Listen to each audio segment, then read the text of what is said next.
El evangelista Mateo nos presenta a Jesús que entra en escena por primera vez en su evangelio. Su actividad inicia y lo hace bajando desde Galilea hasta el Jordán, donde está Juan el Bautista, para bautizarse. Pero ¿por qué Jesús ha ido hasta el Jordán a bautizarse?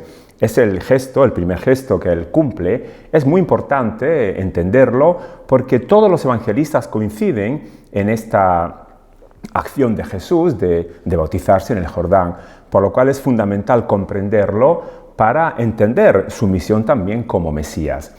Dice el evangelista que llegó desde Galilea Jesús al Jordán y se presentó a Juan para que lo bautizara.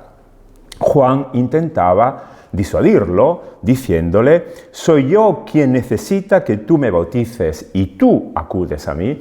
Ya vemos cómo Jesús, bajando de Galilea, inicia enseguida los problemas con su persona, porque Juan el Bautista no está de acuerdo que Jesús vaya a hacerse bautizar por él. Porque el bautismo era un ritual que tenía que ver con la muerte.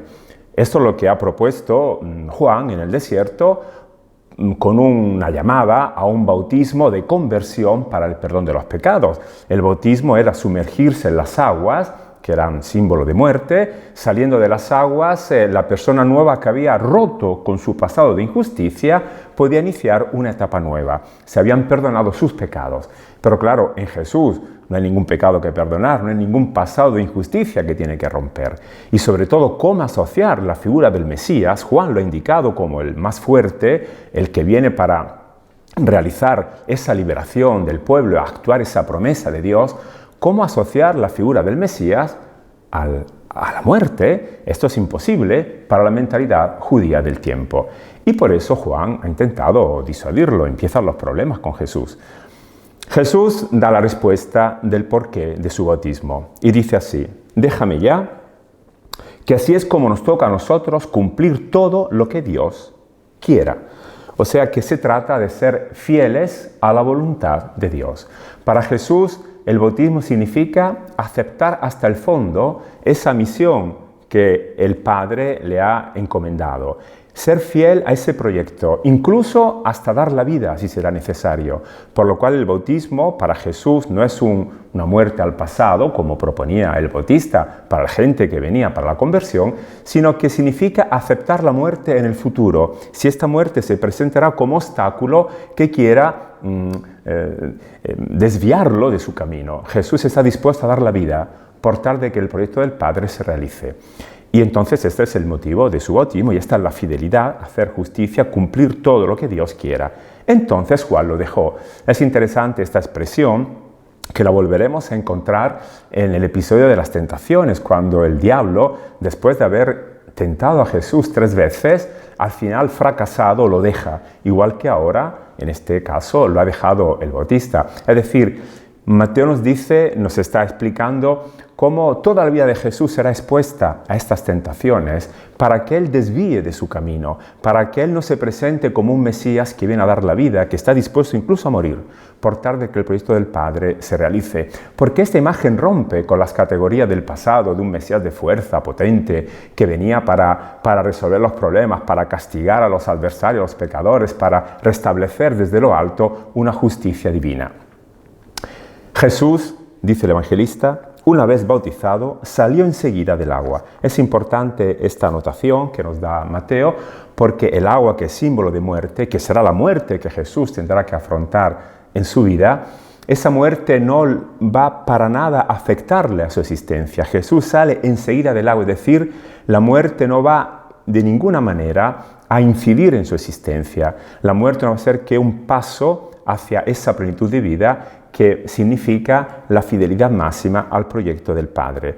Y para demostrar que la muerte no tiene ningún poder sobre la vida de Jesús, cuando esa vida se ofrece por amor, con generosidad por el bien de los demás, Jesús tiene una experiencia muy profunda, dice el evangelista, desde el punto de vista visivo y auditivo.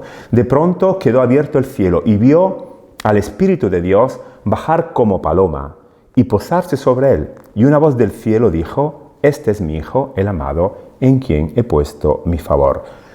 La visión que Jesús tiene, los cielos abiertos, es decir, desde el momento que Jesús acepta ese proyecto del Padre y está dispuesto a llevarlo hasta su final, incluso dando la vida si será necesario, eso significa que los cielos se abren, que ahora la comunicación entre lo divino y lo humano será garantizada, que es posible encontrar a ese Dios que nadie nunca había visto en la persona de Jesús.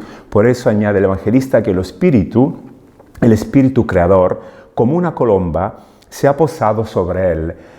Mateo nos está demostrando esa creación nueva del hombre plenamente maduro, realizado.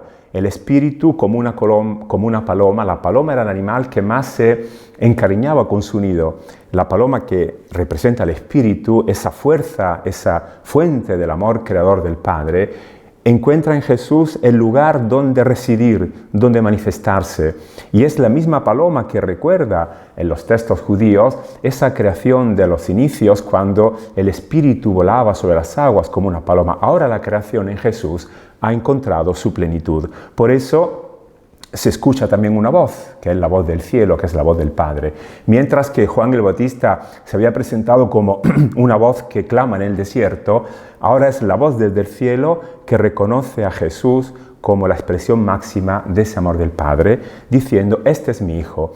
Dios ve en Jesús pues lo que más le asemeja, aquello que representa la calidad de su vida y la riqueza de su amor. Por eso es el Hijo amado, como lo había sido Isaac para Abraham, pero un hijo que es más amado aún porque está dispuesto a dar la vida, está dispuesto a ser fiel hasta el final para demostrar esa calidad de amor del Padre.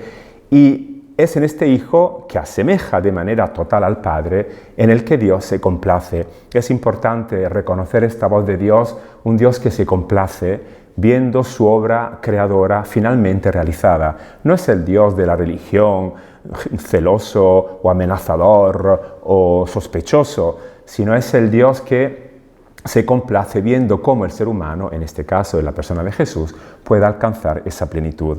El bautismo será entonces la expresión máxima de esta fidelidad de Jesús al proyecto del Padre.